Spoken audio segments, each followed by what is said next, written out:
The WNA Global Equity Composite was established in 2016 and has been compiled from the returns of all non-taxable accounts over $1 million with a 100% equity objective. This is a new composite that was previously marketed by WNA. The following accounts are excluded. 1. Any account that contains unmanaged assets. 2. Any account that is under $1 million. These accounts are added to the composite at the end of the month that the value meets or exceeds $1 million.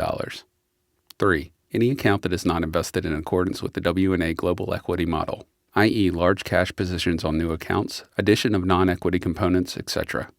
Accounts remain in the composite until asset withdrawal reduces the value under $1 million. Unmanaged assets are brought in, or the investment objective of the client is altered.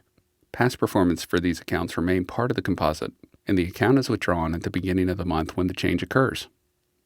The net returns listed reflect the actual management fees charged to the composite accounts. These fees vary according to the account size and fees paid for related accounts. The net return also reflects the reinvestment of dividends and other earnings in the composite accounts, whether as cash or in the original investments. As is the case with all investments, the potential for profit is accompanied with the possibility of loss. A description of the equity indexes listed for comparison in the table provided in the presentation are provided herein. The S&P 500 is considered a broad index for the equity market, seeking to represent the returns of the top 500 publicly traded companies. The MSCI EAFE is a market capitalization weighted index, maintained by Morgan Stanley Capital International, MSCI, which includes a selection of stocks from 21 developed markets, but excludes those from the U.S. and Canada. The Russell 2000 is a small-cap stock market index of the bottom 2,000 stocks in the Russell 3000. It is the most widely quoted measure of the overall performance of the small-cap to mid-cap company shares. The MSCI Emerging Markets Index is a market capitalization weighted index maintained by Morgan Stanley Capital International, MSCI, designed to measure the equity market performance across 23 emerging markets, EM. The MSCI ACWI Investable Market Index represents more than 9,000 securities across large, mid, and small cap size segments, and across style and sector segments in 46 developed and emerging markets. The WNA Global Fixed Income Composite was established in 2016 and has been compiled from the returns of all non-taxable accounts over $500,000 with a 100% fixed income objective. This is a new composite that was previously marketed by WNA. The following accounts are excluded. 1. Any account that contains unmanaged assets. 2. Any account under $500,000. These accounts are added to the composite at the end of the month that the value meets or exceeds $500,000. 3. Any account that is not invested in accordance with the WNA Global Fixed Income Model, i.e. large cash positions on new accounts, addition of non-fixed income components, etc. Accounts remain in the composite until asset withdrawal reduces the value under $500,000. Unmanaged assets or non-modal assets are added, or the investment objective of the account is altered. Past performance for the accounts remain part of the composite, and the account is withdrawn at the beginning of the month when the change occurs. The net returns listed reflect the actual management fees charged to the composite accounts.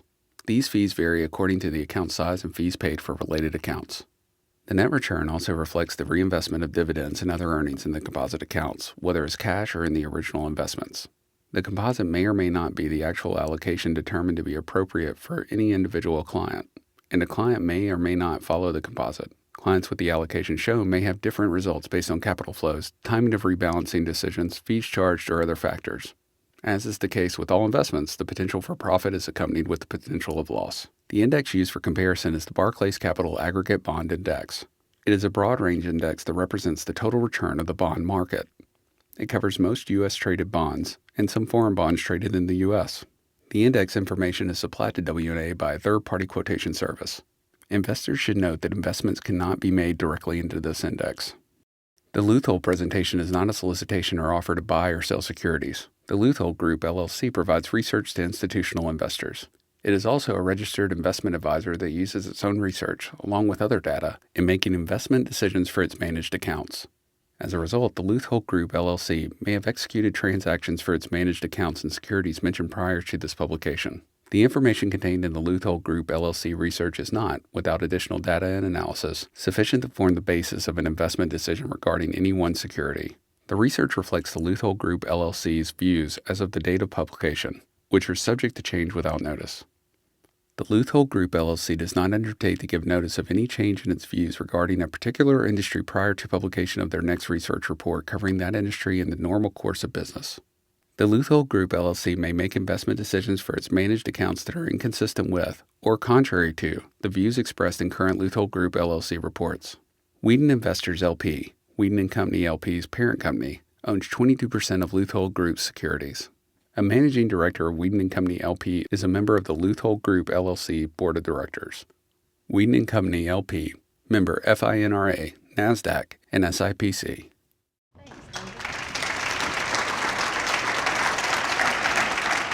Thank you very much, David. I appreciate that. So just to poll the audience, how many here have heard of Social Security? Raise your hands. Terrific. So I appreciate that because that'll make this just a little bit easier. So one of the things that we've been able to do with clients is finding Social Security alpha. All right, I would like for you to meet the Smiths. They're terrific people. Who are they? Well, they're a married couple. Both of them are age 66. Bob has worked outside of the home. He has been the earning partner in the family. Betty has not. Betty has actually worked a lot inside the home, but has not actually contributed to Social Security. And in W&A world, everybody lives to at least age 85, so we will assume that they will live to at least age 85. What are their goals? Well, same goals you and I have. They want to retire and they want to live comfortably while they do. So how can W&A help? Well, W&A can do planning to help them optimize their Social Security benefits, and by doing so, help them achieve some alpha. So this is going to be just a really quick Social Security 101. Everybody's heard of full retirement age. That is currently age 66, and that is the age that a worker can get 100% of the benefit that has accrued for them based upon what they have paid into the system. If you take benefits prior to age 66, you get a reduction in benefits. In Bob and Betty's case, they didn't need to, and we advised them not to do it. Now, we go to the other side, which is my favorite side, and they're called delayed credits. So someone who is paid into the system, the worker, if they do not take their benefits at full retirement age 66, but in fact delay them to up to age 70, they will get an increase guaranteed by the federal government of 8% per year. So if someone does not take it at 66 and they take it at age 70, they get an extra 32% in their monthly benefit. So that's terrific. That's the person who has been paying into the Social Security system all along. Well, what about the spouse? The spouse has worked really hard at home, but the spouse has not actually paid into the Social Security system. Well, the government has thought of them, and they allow a spousal benefit to be applied. And the spousal benefit at age 66 is 1/2 of their spouse's. So if the man, we're going to just assume the man is I'm sorry, that's so terrible. The one who worked outside of the home, how's that? If they had a $2,000 a month benefit at age 66, then the spouse would get $1,000 a month in benefit. So it is half. There are two caveats to that. The worker spouse has to file for benefits before the spousal benefits are available, and this beautiful 8% per year, extra 32%, does not apply to spousal benefits. So there is absolutely no benefit to delaying the receipt of those benefits until age 70. So how can we help with this? Well, there's wonderful things called strategies, and we figured out through the years how we can maximize Social Security benefits by taking this, doing that. So there is a strategy out there that is called file and suspend. How does this strategy work? So in this case, remember, Bob worked, Betty worked in the house. The strategy is Bob at age 66 will go in and file for his Social Security benefits. However, Bob will immediately suspend his benefits. By doing so, Bob is able to take advantage of the delayed credits that we talked about for the worker spouse. At that time, Betty can begin her spousal benefit. So starting at age 66, now she'll be able to earn 1/2 of Bob's Social Security benefit at age 66. And because Bob has waited, at age 70, when he starts taking his, he will get the larger benefit. So it's a win-win kind of situation. So what happens with a government benefit in a win-win situation? Oops, law change. So they've decided that this is a loophole. And so the law changes effective April 30th. As you can see, April 30th is a Saturday, so we'll just bump it back to April the 29th of this year. So the law says, well, you know, we've decided that suspending benefits means everybody has to suspend. So that's kind of an issue for the file and suspend strategy. So Bob, in order to utilize the file and suspend, absolutely must file and suspend before April the 29th. If he does not do that, then Betty will have no access to any spousal benefits until Bob actually receives his benefits. So if you suspend for one, you suspend for the entire family. Okay, so how does that affect you? What does that actually mean to you? So in this particular case, we're going to say that Bob sort of didn't go around and file and suspend by April the 29th. So time has passed, can't do a suspension. They want to get the best benefit that they can, so they wait until age 70 to start drawing. So from age 70, they get two benefits, both Bob's and the stay-at-home spouse. Then through age 85, which is the minimum we're going to allow you to live, you get this.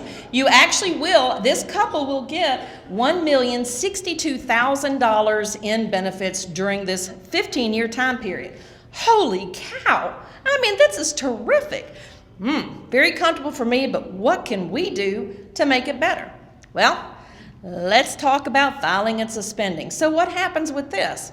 So Bob remembers to go file and suspend prior to April the 29th. And so immediately Betty goes in, she gets her spousal benefit, and if you'll look, age 66 to age 70, there's just a little green line, and that's where Betty's been able to get the spousal benefit. This is terrific. In the meantime, Bob's benefit has continued to increase in value. Of course, after age 70, there is no increase. And so during this time period, which now encompasses 19 years, the total family benefit is $1.13 million. I like it. An extra $68,000 that has been generated by taking advantage of this soon-to-be-gone loophole. So I think in this particular case, we have found some alpha. What do y'all think? Works? Perfect. Okay, so now that we've got Bob and Betty ready for retirement and we've got the whole Social Security scene set up, we want to help them with other things. So Mark Sorgenfry is going to help us understand how they can take advantage of strategic charitable giving during retirement.